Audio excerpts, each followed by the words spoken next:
Hello दोस्तों, कैसे हो आप लोग। स्वागत है आपका नीलेश क्लासेज यूट्यूब चैनल में।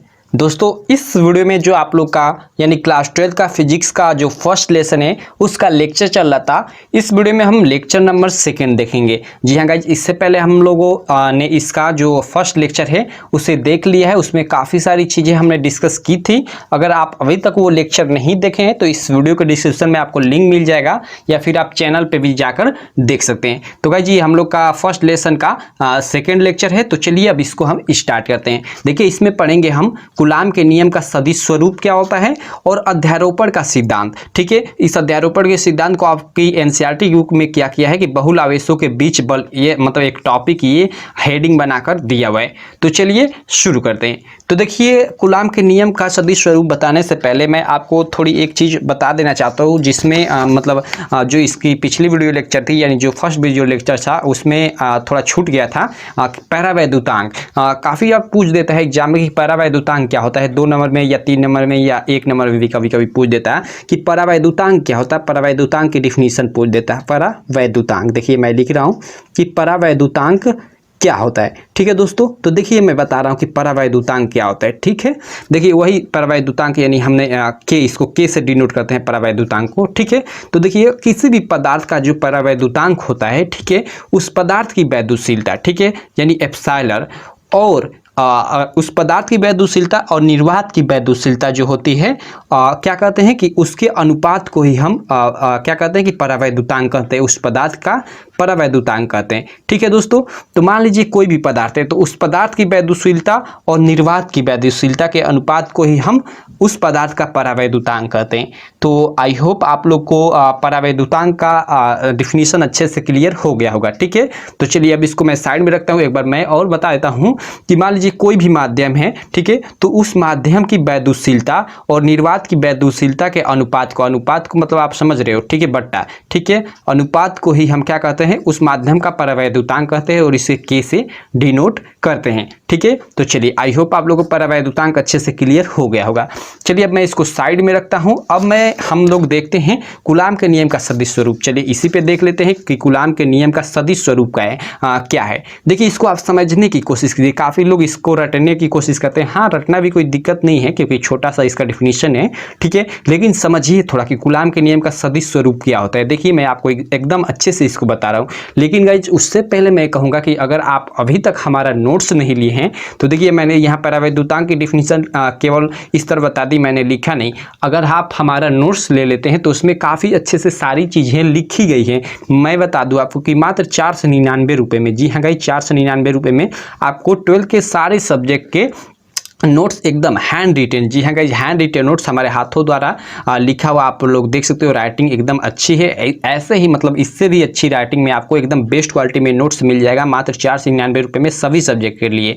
ठीक है, तो physics, chemistry, math, Hindi, English सारे सब्जेक्ट का। तो अगर आप लेना चाहते हैं तो आप स्क्रीन पर दिए गए नंबर पर सीधे कॉल कर लीजिएगा या आप हमारी एप्लीकेशन नीलेश क्लासेस से भी जाकर सीधे बाई कर सकते हैं। ठीक है दोस्तों, तो चलिए देखिए हम कूलाम के नियम का सदिश स्वरूप देखते हैं कि क्या होता है। तो देखिए कूलाम के नियम का सदिश स्वरूप देखने से पहले सबसे पहले देखिए इसमें एक ट्रिक, ये एक तरह से आप इसको ट्रिक समझ जाइए। ठीक है, देखिए वेक्टर F12, ठीक है, equal to minus vector F2, ठीक है, F21 सॉरी, देखिए vector F12 equal to minus vector F21। अब देखिए इसका मतलब क्या है, यही कूलाम के नियम का सदिश स्वरूप है। अब देखिए इसका मैं मतलब आपको समझाता हूँ। देखिए यह माइनस यहाँ डिनोट कर रहा है कि दिशा को डिनोट कर रहा है और दिशा माइनस है तो दिशा क्या है, विपरीत है। ठीक है दोस्तों, यानी देखिए बिंदु आवेश, ठीक है, आप लोग यहाँ पे ध्यान दीजिए, बिंदु आवेश Q1 पर जो ये 1 है, ये समझिए कि आवेश Q1 है और ये जो 2 है कि यह बिंदु आवेश Q2 है। यहाँ पे भी ये बिंदु आवेश Q2 है और ये Q1 है। ठीक है दोस्तों, तो वही कह रहा है कि बिंदु आवेश Q1 पर Q2 के द्वारा कार्यरत वैद्युत बल, ठीक है दोस्तों, और बिंदु आवेश Q2 पर Q1 के कारण कार्यरत जो वैद्युत बल होता है, ठीक है, बल का जो परिमाण होता है आपस में बराबर होता है। ठीक है, लेकिन इनकी जो दिशाएं होती है विपरीत होती है। अब चलिए थोड़ा चित्र के माध्यम से मैं आपको अच्छे से समझाता हूं। देखिए लाइक हमने कूलाम का नियम पढ़ा कि ये हम लोग के दो मान लीजिए कण होते हैं, ठीक है, जिनके बीच की मान लीजिए कोई कुछ भी दूरी हो गई, मान लीजिए यहाँ r दूरी है, ठीक है, तो जो इसमें हम लोग का यहाँ Q1 एक आवेश होता है और यहाँ एक क्या होता है कि Q2 होता है। ठीक है दोस्तों, Q1 और Q2 दो आवेश होते हैं। तो देखिए अगर Q1 के द्वारा Q2 पर मान लीजिए कोई कोई बल लग रहा है तो आप जरा सोचिए, अगर Q1 के कारण यहाँ बल लग रहा है तो इसकी दिशा इधर ही होगी ना। आप लोग ध्यान दीजिए, अगर मतलब हम बल की मतलब बल इस दिशा में लगा रहे हैं तो सॉरी बल इस दिशा में लगा रहे हैं तो उस बल की दिशा भी इसी साइड में होगी। मतलब ये तो नेचुरली कि हम जिस मतलब कोई वस्तु है उसको मान लीजिए पूर्व की तरफ ढकेल रहे हैं तो मतलब हम लोग का बल किस दिशा में कार्य कर रहा है, पूर्व की तरह ही। तो वही यहाँ Q1 के कारण इस पे बल लग रहा है तो हम लोग की दिशा भी इसी तरह होगी। तो Q1 के कारण यहाँ Q2 पर हम लोग का बल लगा तो दिशा इस तरह। अब Q2 के कारण इधर बल लगेगा Q1 पे तो दिशा इस तरह हो जाएगी, ठीक है। और इन दोनों का जो परिमाण होगा आपस में बराबर होगा, ठीक है दोस्तों, क्योंकि इन दोनों के बीच की दूरी जो है सेम है, r है, ठीक है। तो आई होप आप लोग समझ गए होंगे। तो यही यहाँ पे वही कह रहा है कि बिंदु आवेश Q1 के कारण Q2 पर और Q2 के कारण Q1 पर जो कार्यरत वैद्युत बल होता है परिमाण में बराबर परंतु दिशा में क्या होता है कि विपरीत होता है, ठीक है दोस्तों। तो आई होप आप लोग इसका डिफिनीशन अच्छे से समझ गए होंगे। एक बार मैं और अच्छे से पढ़ दूं कि बिंदु आवेश Q1 पर Q2 के कारण कार्यरत वैद्युत बल बिंदु आवेश Q2 पर Q1 के कारण कार्यरत वैद्युत बल के परिमाण में बराबर तथा दिशा में विपरीत होता है, ठीक है। यही इसकी डिफिनीशन है। आप नोट्स ले लीजिएगा हमारा, उसमें अच्छे से इसको डिफाइन किया गया, अच्छे से लिखा गया। चलिए इसको मैं साइड में रखता हूं। अब हम लोग देखते हैं अध्यारोपण का सिद्धांत। अध्यारोपण का सिद्धांत क्या होता है, काफ़ी महत्वपूर्ण सिद्धांत है। इस अध्यारोपण का आप लोग की एनसीईआरटी की बुक में एक टॉपिक दिया है बहुल आवेशों के बीच बल। वही बहुल आवेशों के बीच जो बल होता है वही अध्यारोपण का सिद्धांत होता है। चलिए मैं इसको आपको अच्छे से समझाता हूँ। देखिए देख लीजिए, कोई निकाय है, मान लीजिए एक निकाय है, ठीक है। यह मान लीजिए एक निकाय है, ठीक है। सॉरी मान लीजिए यह एक निकाय है, इसमें बहुत से आवेशित कण है, ठीक है। मैं केवल 3-4 ठे ले लेता हूँ, ठीक है। मान लीजिए यह Q1 है, यह Q2 है, यह Q3 है और यह Q1 है, ठीक है। Qn है, ठीक है। अब देखिए ये हम लोग का मान लीजिए एक निकाय है, ठीक है। इसमें हम लोग के ये Q1 Q2 Q3 Qn मान लीजिए केवल मैं इतना ही लेता हूँ, ठीक है। कितने भी हो सकते हैं, ये हम लोग के क्या है कि आवेशित कण है। तो अध्यारोपण का सिद्धांत यही कहता है, अध्यारोपण का सिद्धांत यही है कि अगर किसी निकाय में बहुत से कण हो, ठीक है, तो किसी एक कण पर इनमें से कोई भी एक कण ले ले, मान लीजिए इस कण को ले रहा हूं तो इस कण पर इन सभी कणों के द्वारा जो लगने वाला बल होता है, ठीक है, वह इन तीनों के सदिश योग के बराबर होता है, ठीक है। अब चलिए यही इसकी डिफिनीशन है, यही मतलब बोले तो परिभाषा है। अध्यारोपण का सिद्धांत यही है कि यदि किसी निकाय में अनेक आवेश हो तो उनमें किसी एक आवेश पर जो बल लगता है उन सभी मतलब जो कण होते हैं उनके सदिश योग के, ठीक है, बराबर होता है, वेक्टर योग के बराबर होता है, ठीक है। अब चलिए इसको हम प्रूव करते हैं। इसको मतलब प्रूव भी करने को बोलता है एग्जाम में, 3 मार्क में यह क्वेश्चन आप लोग के एग्जाम में आता है, ठीक है। प्रूव करने को भी बोलता है। तो सबसे पहले हम हेडिंग डालते हैं कि अध्यारोपण का सिद्धांत, उसके बाद उसकी डिफिनीशन हम यहाँ लिख लेते हैं पहले कि यदि किसी निकाय में अनेक कण उपस्थित हो तो किसी एक कण पर उन सभी कणों के द्वारा लगने वाला बल उन सभी कणों के अलग अलग, ठीक है, क्या होता है कि वेक्टर योग के यानी सदिश योग के बराबर होता है, ठीक है। यहाँ डिफिनीशन लिख लेते हैं। उसके बाद लिखते हैं कि माना कि एक निकाय n है, ठीक है। मान लीजिए ये जो निकाय है पूरा ये जो सिस्टम है n है, ठीक है। माना कि कोई निकाय n है जिसमें Q1 Q2 Q3 तथा Qn आवेशित कण है, ठीक है। जिसमें Q2 Q3 तथा Q1 के द्वारा Qn के द्वारा Q1 पर बल लग रहा है, ठीक है। यानी इसके द्वारा इस पे बल लग रहा है, इसके द्वारा भी इस पे लग रहा है और इसके भी द्वारा। चलिए हम सबको मिला लेते हैं, ठीक है। और इसको भी मैंने मिला लिया और मान लीजिए यहाँ से ये नज़दीक की दूरी, ठीक है। अब देखिए थोड़ा इसका हम दिशा देख लेते हैं। देखिए Q2 इस पे बल लगा रहा है तो Q2 की दिशा इधर ही होगी क्योंकि जिधर बल लगता है उधर ही दिशा होती है। Qn ये है तो इसकी दिशा इधर ऊपर की तरफ होगी, ठीक है। अब देखिए Q3 है तो इधर हम लोग का बल Qn पर लग रहा है तो इसकी दिशा इधर होगी क्योंकि जिधर बल लगता है उधर ही दिशा होती है, ठीक है। तो अब हम चलिए यहाँ हमने देखा, ठीक है, कि ये Q2 के द्वारा यहाँ Qn पर बल लग रहा है और बल की दिशा ये है। अब मान लेते हैं कि यहाँ और यहाँ के जो बीच की दूरी है हम लोग की वेक्टर कैप R12 है, ठीक है। मैं R12 ही ले लेता हूँ, R12 है, ठीक है दोस्तों।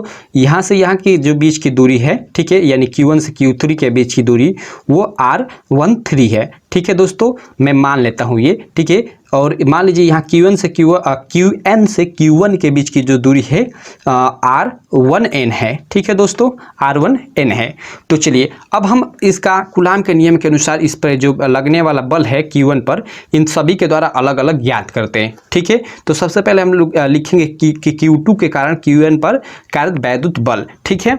अब चलिए उससे पहले हम यहाँ लिख लेंगे पूरा ये जो सिस्टम हमने बनाया कि माना कि एक निकाय n है जिसमें Q1 Q2 Q3 तथा Qn आवेशित कण है, ठीक है। और Q1 तथा Q2 के बीच की दूरी R12 है और Q1 तथा Q3 के बीच की दूरी R13 है। ऐसे पूरा हम लिख लेंगे। मैंने अपने नोट्स जो है हम लोग का उसमें मैंने अच्छे से लिखा हुआ है, मैं बार बार कर रहा हूँ, आप हमारा नोट्स ले लीजिएगा, ठीक है। उसमें सारी चीज़ें आपको मिल जाएंगी, ठीक है दोस्तों। तो आई होप आप लोग को क्लियर हो रहा होगा। चलिए अब Q2 के कारण Q1 पर जो कार्यरत वैद्युत बल है उसे हम ज्ञात करते हैं। देखिए Q2 के कारण इस पर जो कार्यरत वैद्युत बल होगा कूलाम के नियमानुसार, ठीक है। यहाँ पे सबसे पहले हम लिख देते हैं कि Q2 के कारण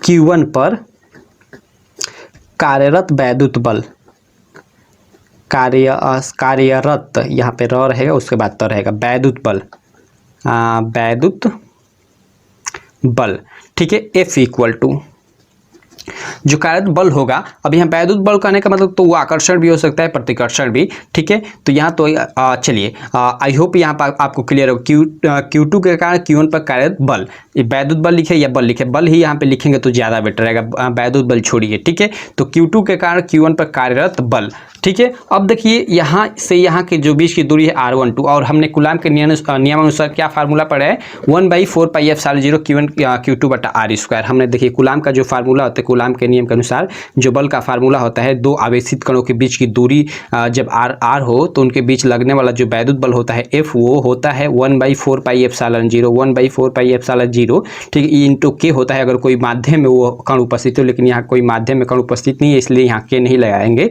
इंटू Q1 इंटू Q2 बटा R²। यही हम लोग का फार्मूला होता है, हमने कूलाम के नियम में यह सिद्ध किया था, ठीक है दोस्तों।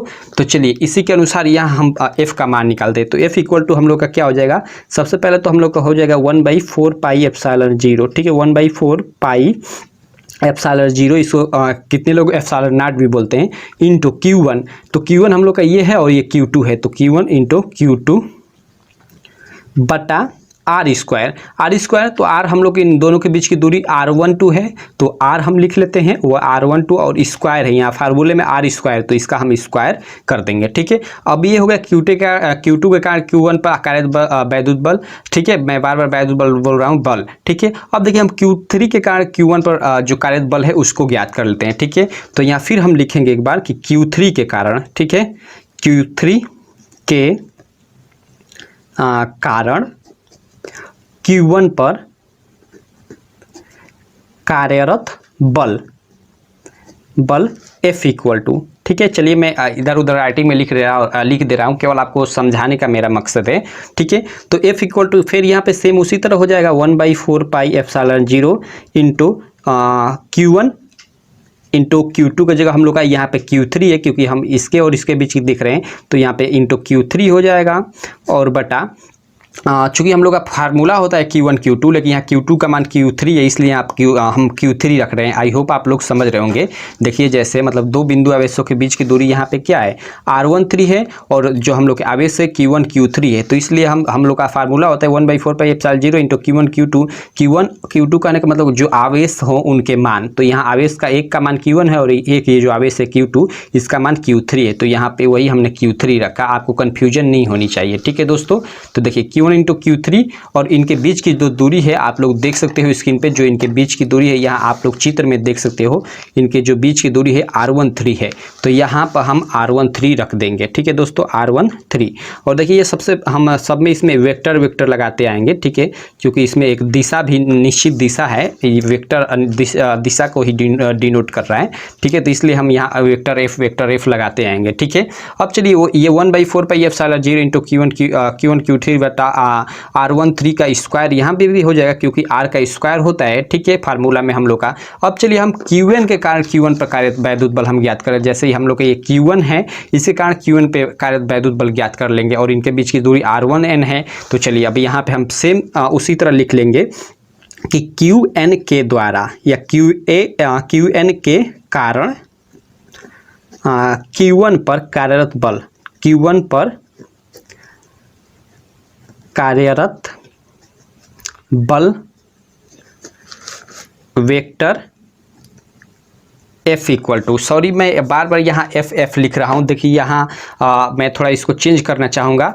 जिस तरह हम लोग के बल है उसी तरह इसका नाम इसका भी होगा। मान लीजिए यहाँ हम लोग का F12 है तो इसको हम F12 लिखेंगे। यहाँ F13 के बीच में ज्ञात करें तो F13 लिखेंगे, और यहाँ हम लोग F1n के अंदर ज्ञात करें तो यहाँ F1n लिखेंगे। ठीक है, तो वेक्टर F1n इक्वल टू क्या हो जाएगा, देखिए यहाँ पे ध्यान दीजिए थोड़ा। देखिए तो इसको समझने के लिए सबसे पहले मैं आपको फिगर में समझा देता हूँ। देखिए फिगर हम लोग का क्या है, यहाँ पे आप फिगर में देखिए हम लोग का ये Q1 है और ये Q1 है और ये Qn है।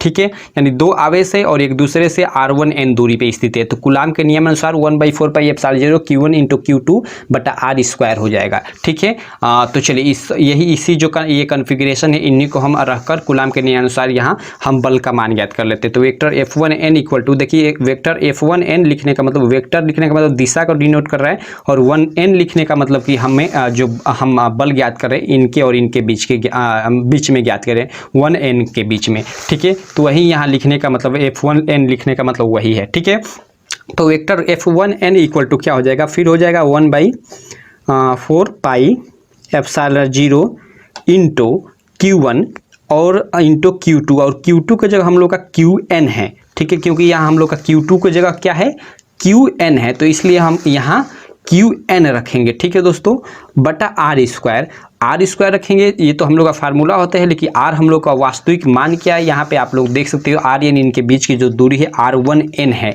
ठीक है, तो हम यहाँ R1n ही रखेंगे। ठीक है, R1n, चूंकि R का स्क्वायर है तो इसलिए इसका स्क्वायर हो जाएगा। तो इस प्रकार हमने इन तीनों के द्वारा क्या हुआ कि इन तीनों के द्वारा Q2 के द्वारा, Q3 के द्वारा और Qn के द्वारा जो वैद्युत बल हैं, ठीक है, या बल हैं, उसको हमने इस पे ज्ञात कर लिया है। मतलब इस पे जो कार्यरत बल है उसको हमने ज्ञात कर लिया है। ठीक है, देखिए मैं बार बार वैद्युत बल बोल रहा हूँ। देखिए वैद्युत बल मैं आपको बताना चाहूँगा। ठीक है, कि देखिए वैद्युत बल क्या होता है कि आकर्षण बल भी होता है, प्रतिकर्षण बल भी। तो इसलिए मैंने कहा कि यहाँ वैद्युत बल भी बोल सकते हैं और केवल बल भी बोल सकते हैं। देखिए वैद्युत बल कहने का मतलब कि यहाँ आकर्षण भी हो सकता है, प्रतिकर्षण भी। ठीक है, तो यहाँ तो आकर्षण मतलब जो भी हो, ये तो हम लोग को डिफाइंड नहीं है सीधे कि यहाँ आकर्षण हो रहा है कि प्रतिकर्षण। ठीक है, तो वही मतलब वैद्युत बल कहने का मतलब कि देखिए आकर्षण बल भी हो सकता है और प्रतिकर्षण बल भी। और चुंबकीय बल कहने का मतलब कि केवल चुंबकीय बल में क्या होता है कि केवल आकर्षण बल होता है, न कि प्रतिकर्षण बल। ठीक है दोस्तों, तो यही वैद्युत बल और चुंबकीय बल में मेन अंतर है कि वैद्युत बल में आकर्षण और प्रतिकर्षण दोनों होता है, लेकिन चुंबकीय बल में केवल आकर्षण बल होता है, प्रतिकर्षण बल नहीं होता है। ठीक है दोस्तों, तो चलिए आगे चलते हैं।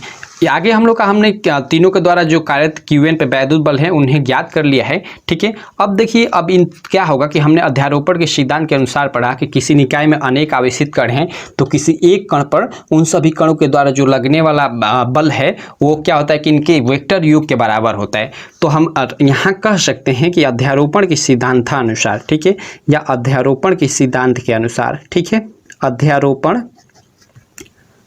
के सिद्धांत के अनुसार हम यहाँ कह सकते हैं, सिद्धांत के अनुसार, देखिए मैं काफ़ी धीरे धीरे आपको समझा रहा हूँ, अनुसार हम कह सकते हैं कि वेक्टर F इक्वल टू, यानी जो संपूर्ण जो बल होगा उस पे लगने वाला होगा, इन सभी के योग के बराबर होगी। यानी जो हम लोग का F12 ठीक और F13 और F1n जो हम लोग का मान आया, यानी ये जो मान आ रहे हैं इनके तीनों के योग के बराबर होगा। तो चलिए हम तीनों को जोड़ लेते हैं। देखिए इन तीनों को जब हम जोड़ेंगे, ठीक है, तो इसमें क्या होगा कि 1/4πε0 1/4πε0 1/4πε0 तीनों में है, तो 1/4πε0 हम लोग का कॉमन हो जाएगा। ठीक है, मैं यहाँ जगह नहीं इसलिए सीधे लिख दे रहा हूँ, 1/4πε0 कॉमन हो जाएगा। इंटू कोष्ट में हम लोग का क्या हो जाएगा कि Q1 सबसे पहला बल हम लोग का Q1 Q2 बटा R12 का स्क्वायर। ठीक है, यानी वही Q1 इंटू Q2 बटा R12 का स्क्वायर।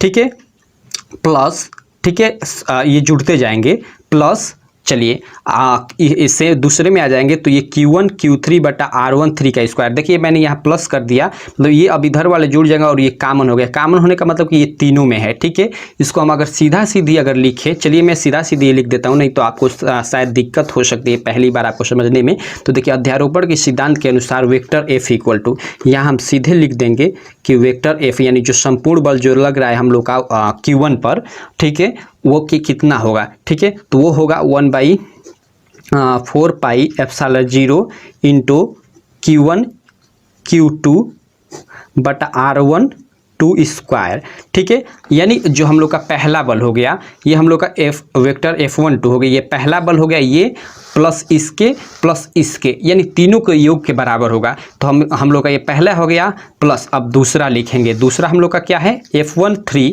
जो हम लोग का बल है यानी Q3 का Q1 पे बल वो होगा, यानी ये होगा, ठीक है। तो प्लस इसको हम यहाँ लिख देंगे, यानी इसको हम लिख देंगे फिर 1/4 pi epsilon 0 4 pi epsilon 0 into Q1 into Q3 बटा R13 का स्क्वायर, ठीक है दोस्तों। प्लस अब फिर हम लोग का तीसरा ये जो बल है, ठीक है, Q1 के कारण जो Q1 पर लग रहा है इसका योग, ठीक है, यानी 1/4 pi epsilon 0 into Q1 into Q1 by R1n का स्क्वायर। तो ये फिर ये हो जाएगा 1/4 pi epsilon 0 4 pi epsilon 0 into Q1 into Qn बटा R1n का स्क्वायर, यानी इन्हीं तीनों के योग के बराबर क्या होगा कि हम लोग का संपूर्ण जो Q1 पर बल लग रहा है वही इस पर होगा, ठीक है दोस्तों। इन तीनों के द्वारा जो इस पर बल लग रहा है इन तीनों के योग के बराबर होगा, यही अध्यारोपण का सिद्धांत है और हमने यहाँ प्रूव भी कर दिया ये, ठीक है दोस्तों। तो यही होता है। अब मान लीजिए हम यहाँ लिख सकते हैं कि यदि निकाय में अनंत कण हो, ठीक है, मान लीजिए यहाँ तो हम लोग Qn कण थे और यदि निकाय में अनंत कण हो तब लगने वाला वैद्युत बल वेक्टर F इक्वल टू जो होगा वो होगा F1 प्लस मान लीजिए F2 plus F3 dot dot dot dot dot यानी अनंत, यानी जितने भी कण होंगे उन सभी कणों का जो उस कण पे लगेगा वैद्युत बल उनका योग ही संपूर्ण उस पे क्या होगा कि बल के बराबर होगा। यही अध्यारोपण का सिद्धांत है। तो एक बार मैं आपसे फिर कहूँगा अध्यारोपण का सिद्धांत क्या है। तो मैं देखिए आपको बताता हूँ कि यदि कोई निकाय है उसमें अनेक आवेशित कण है तो किसी एक आवेशित कण पर उन सभी के द्वारा लगने वाला जो वैद्युत बल होगा उनके क्या होगा कि सदिश योग के बराबर होगा। तो हमने यहाँ प्रूफ भी कर दिया। तो आई होप आप लोग को अच्छे से समझ में आ गया होगा। आप हमारा नोट्स ले लीजिएगा, उसमें मैंने अच्छे से लिखा हुआ है। मैंने काफ़ी धीरे धीरे इस टॉपिक को बताया कि आप अच्छे से समझ सके और आई होप आप अच्छे से समझ गए होंगे। आप हमारा नोट्स ले लेंगे तो उसमें और अच्छे से क्लियर हो जाएगा। अब मैं बता दूं कि मात्र 499 यानी 499 रुपये में आपको हमारा जो physics chemistry math Hindi English सारा यानी सारे सब्जेक्ट का नोट्स मिल जाएगा आपको। तो आप स्क्रीन पे दिए गए नंबर पे कॉल कर सकते हैं। तो बस थैंक यू।